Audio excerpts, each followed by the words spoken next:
Hello, class, and welcome back. This is lecture 4. Today we're talking about word problems, the pain that students feel towards these things is immeasurable, but hopefully we can make it a bit simpler today and make it not seem so bad. So it's going to be very general. It's not specific types of word problems, really. It could just be, we're only going to do really 3 types, but the goal is to learn the ideas that you can apply to any other word problems. And the main difficulty is setting up the math that you need to work through by extracting the correct information from the words. So that's the main thing we want to focus on when we do these problems today, to try to get that down. Okay, so let's just get started. We're just going to jump right into examples. So here's the first example. A painting in the shape, I don't know why anyone would do this, but apparently someone has, in the shape of an isosceles, if I could spell it right, triangle, has area 126 inches. So we're going to have inches squared because we're talking about area. So we're looking at inches by inches. And then we also know that the base length, so a length will only have inches as its unit. The base length of the painting is 18 inches. What is the height of this painting?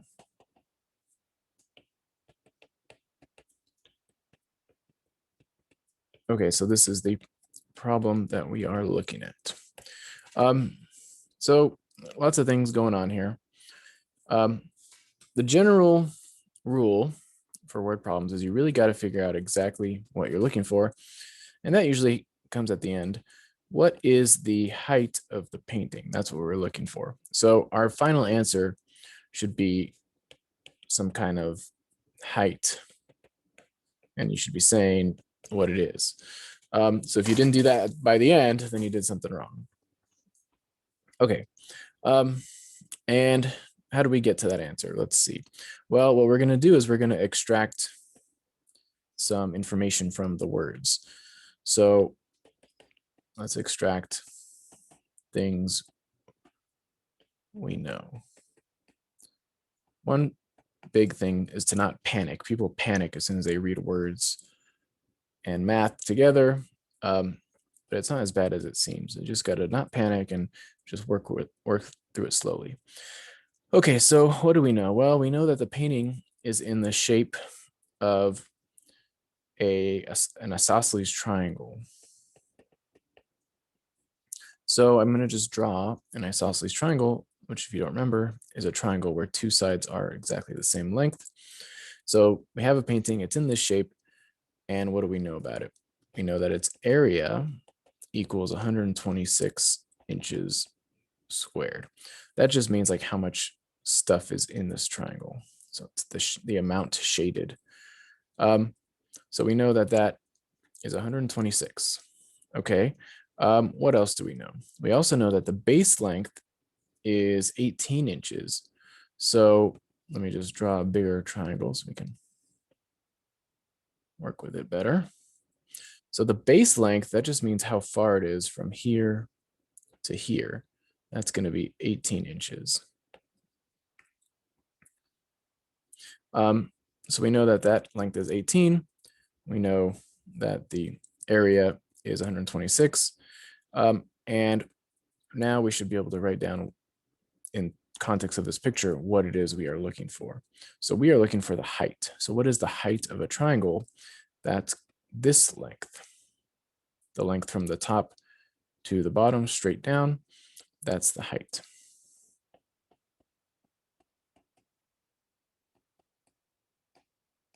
That's what we're looking for. So then what we do is we think back maybe a long time ago, and we think about, is there something I know which connects all these numbers together? So I know the area, I don't know the height. and I know the base length. Well, we got to bring in some previous knowledge to finish this problem.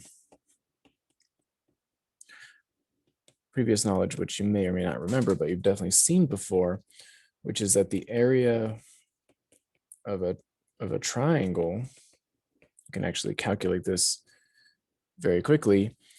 If I call it A, so I'm going to label it as A, then it's equal to 1/2 times the base length times the height.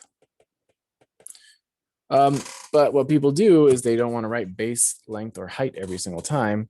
So they just label this and they just say, I'll call this B and I'll call this H. So then the formula really becomes A equals 1/2 BH, where you just know based on letters that A stands for area, B stands for base length, and H stands for height. So then this formula connects our information together. So this is pretty much always how it goes. You write down some information, and then you have some sort of formula or equation that connects that information together.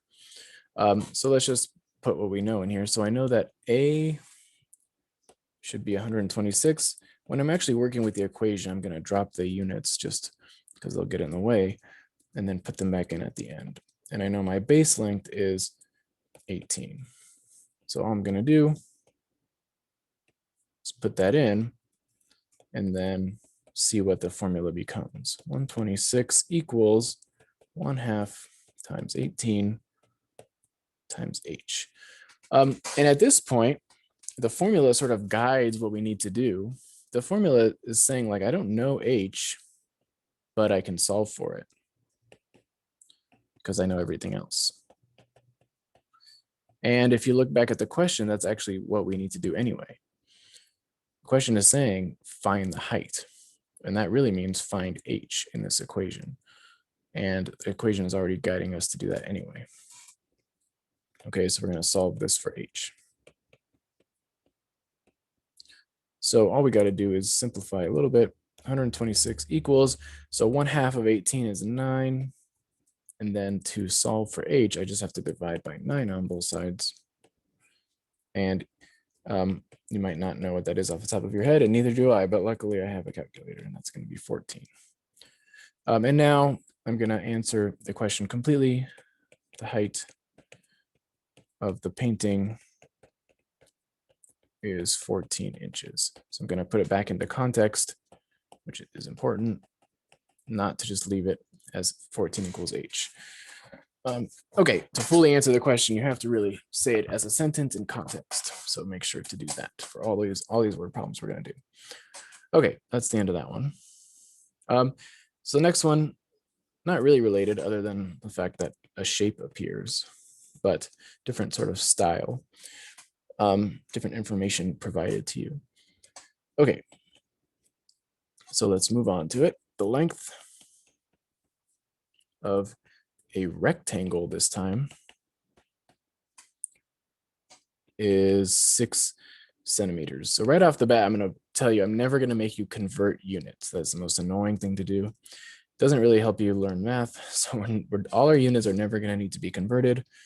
They're always going to be the same for each problem. Okay, so in this problem, everything will be in centimeters. Okay, the length of a rectangle is centimeters. That's not the end of the sentence. Is not 6 centimeters. It's 6 centimeters more than twice the width. So this is the main sentence that's going to give people trouble. But we'll come back to it when we extract information. Okay, so then we also know that the perimeter of the rectangle is 96 centimeters. And find the length and the width. Okay, so same idea as last time, but different information provided. This is really what we're trying to do. We're we better be able to say at the very end, what is the length, what is the width? Otherwise, we have not answered the question. And then to get there, we are going to go through the sentences carefully and extract what we know. All right, first sentence is just saying that the length, something about the length and the width, how they are related. So let's see if we could figure out something to say there. So let's just write it out. This is saying that the length is a good word. It really just means equals because it's saying this is that, something is something else. So you're saying that two things are equal. So the length, this is telling us is that the length equals something. And what's the something that it equals? Well, we have to figure it out. It's not exactly just a number anymore. Instead, it's 6, but not just 6, 6 more. So how do you do 6 more than something else? That just means add 6. So really, I shouldn't write that 6 first. I should write the other part first. It's saying that this is twice the length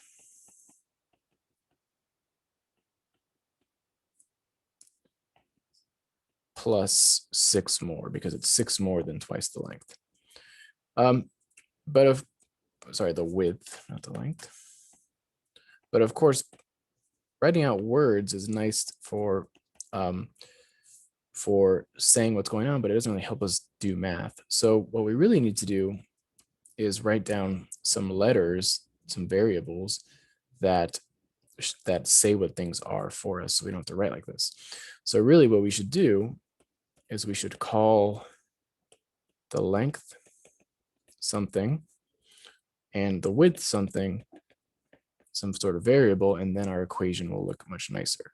So the length, how about I call that L, and the width, how about I call that W?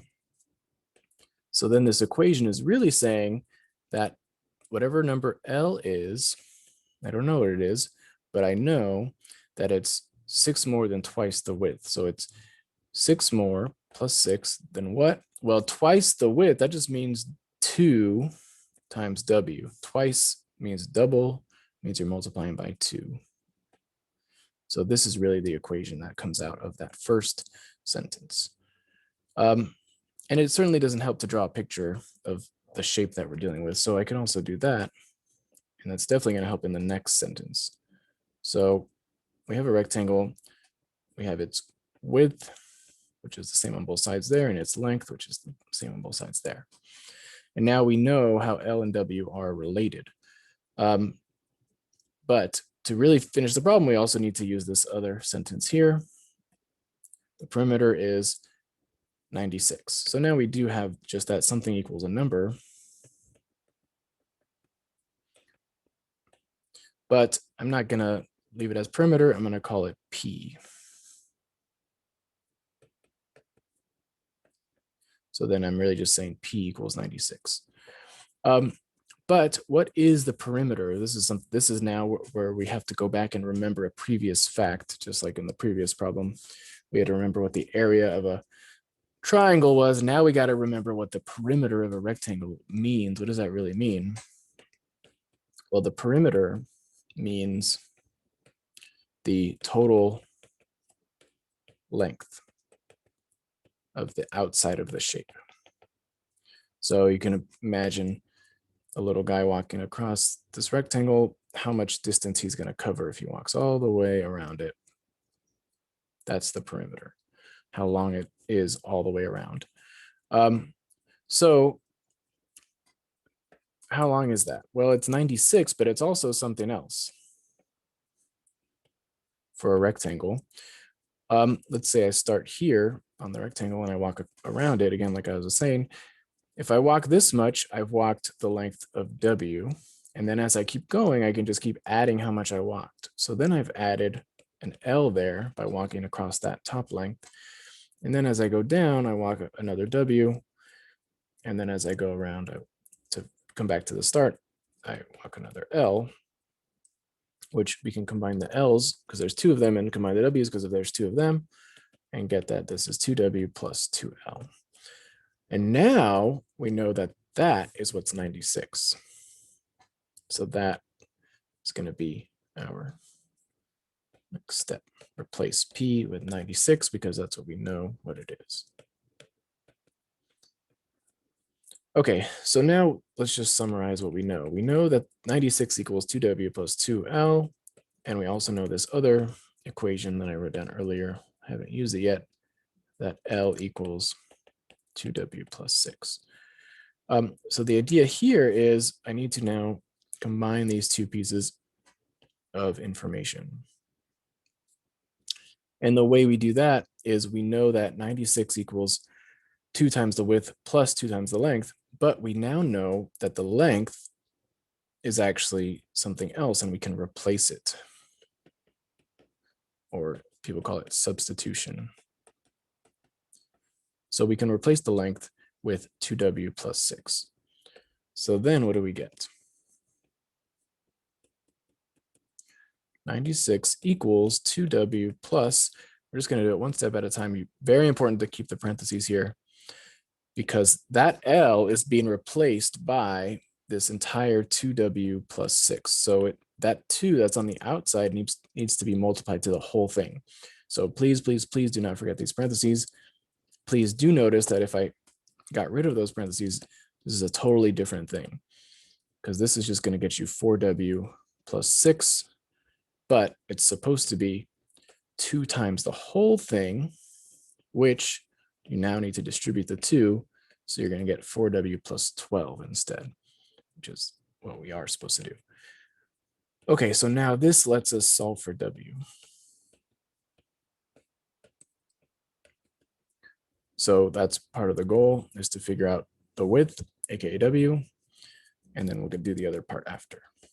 So to actually do it, we have to simplify. So I'm going to distribute, like I said I would, that 2, and then I'm going to solve for W by combining like terms. So 2W and 4W makes 6W. If I subtract 12 on both sides, I get 84 equals 6W. And if I divide by 6 now, I will be able to solve for W, and I will get that W is 14. So I now know the width is 14 centimeters, but I also want the length. So before I have a context summarizing answer, I'm going to figure out L as well.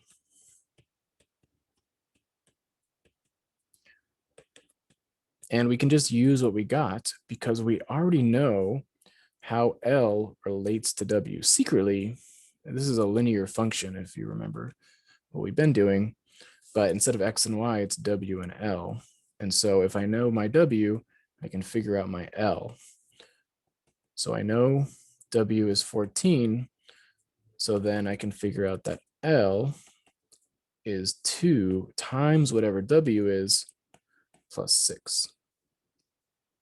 So I guess that's 28 plus 6, which is 34. And now I'm ready to have my concluding answer, which is that the width of this rectangle is 14 centimeters and the length is 34 centimeters. Okay, so that is the end of that one. Hopefully it wasn't too bad, a lot longer than the first one, but we can just take it a couple of steps at a time. And it's not so bad, I hope you can see. All right, we got one more. This one, we're back to using triangles, but we're going to need to know a different fact about triangles. So this one is that a 13-foot pole, oh no, sorry, the string of lights. So you got this string of lights is attached to a 12-foot pole, maybe for some sort of party or something. So how far will the lights be tied down from the base of the pole? So this one is not as straightforward as the others because it's not just saying here's a shape, label the shape, here are some equations relating the labels, solve those equations. Now it's a it's hidden behind stuff that's going on, and it's going to be that you have to figure out the shape yourself. So let's see if we could do that by drawing a picture. So that's what we're going to do first here. So what's really going on is that I have this 12-foot pole, and I have this string of lights which is attached to the pole, and it's 13 feet long. And if this is the ground, then it's going to make this triangular shape at some point. If I try to stretch it further, it's not going to be, if I try to like stretch it out further, it's not going to touch the ground. So there's some distance, that's what we're looking for, how far it'll be from the pole, how far it'll be tied down, at which it actually creates a triangle. So that's what we're looking for. So we don't want it to be floating in the air, and we don't want it to be underground, which is what would happen if you made it too close to the base of the pole. So we don't want that either. We want it just right. Okay. So this is the picture that we're looking at. And what we're trying to figure out is this distance here.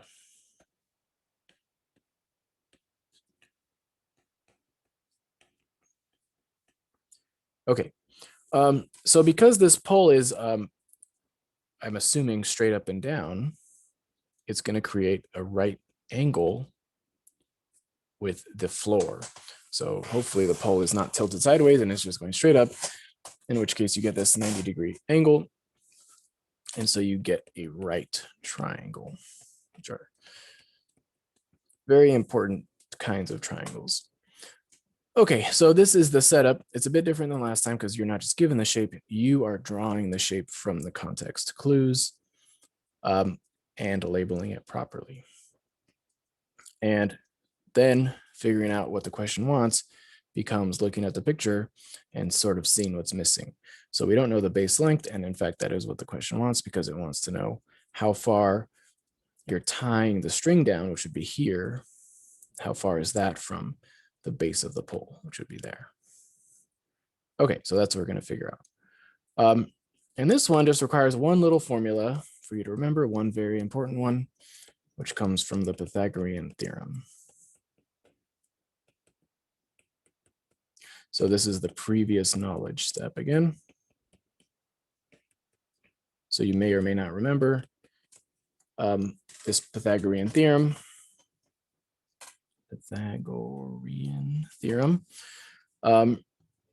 And what it does for right triangles. It says that if you have a right triangle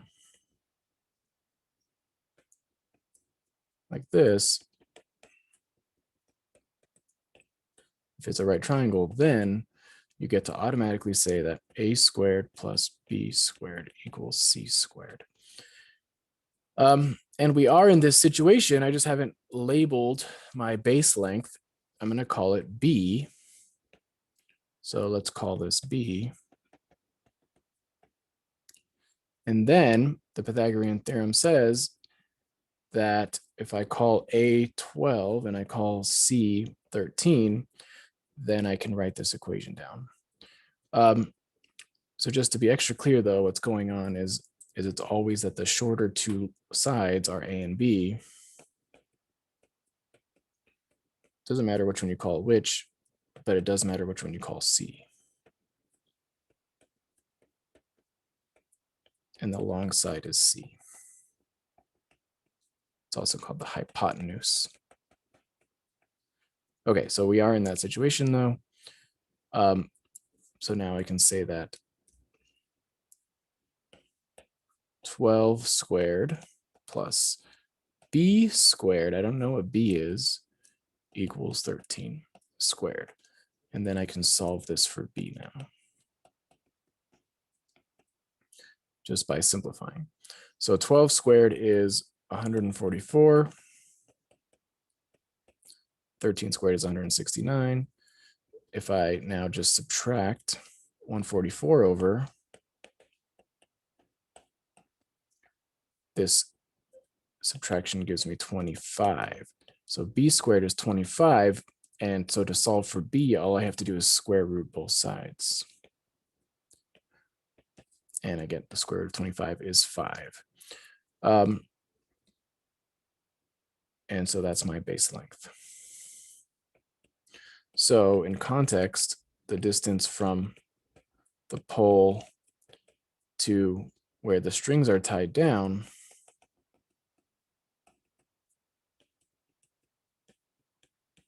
is 5. And then what was my units? I think it was feet. Yeah. Okay. So on the lecture problems, there will just be a bunch of word problems to do. Hopefully this is enough to guide you through those, but you are going to need to remember previous knowledge. And that's the part that might get you after you set things up. But in general, I just want to give you some ideas to follow, which is you should label things like how we labeled length was L and width was W, or the base of the triangle was B, or height of the triangle was H, or area was A, or perimeter was P. Any sort of thing that you're given should probably label. And then it doesn't hurt to draw pictures if a shape is involved. And sometimes you won't even know the shape is involved until you try to draw it out. Like in this third example, it doesn't say that a triangle is formed, but that is what's happening when you attach a string to a pole. So the first one it just gave us was a triangle. The second one gave us it was a rectangle. The third one you have to realize is a right triangle.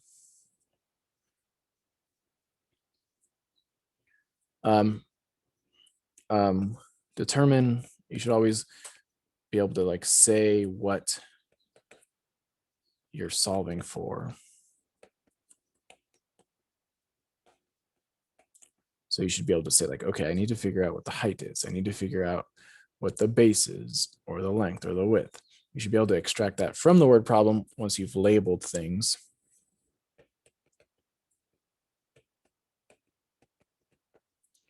And then typically you're going to use some known formula or equation to relate the things that you've labeled. So we saw that on all of these problems, which is, okay, in this one, I needed to know what the area of a triangle was to relate my base and my height. Here, I needed to know what the perimeter was to relate my length and my width. And here, I needed to know the Pythagorean theorem to relate my side lengths together. But there could be other formulas depending on the problem. So just keep that in mind. Okay, so that's my general tips for these word problems that you'll see. So that's it for today's lecture. I will see you next time.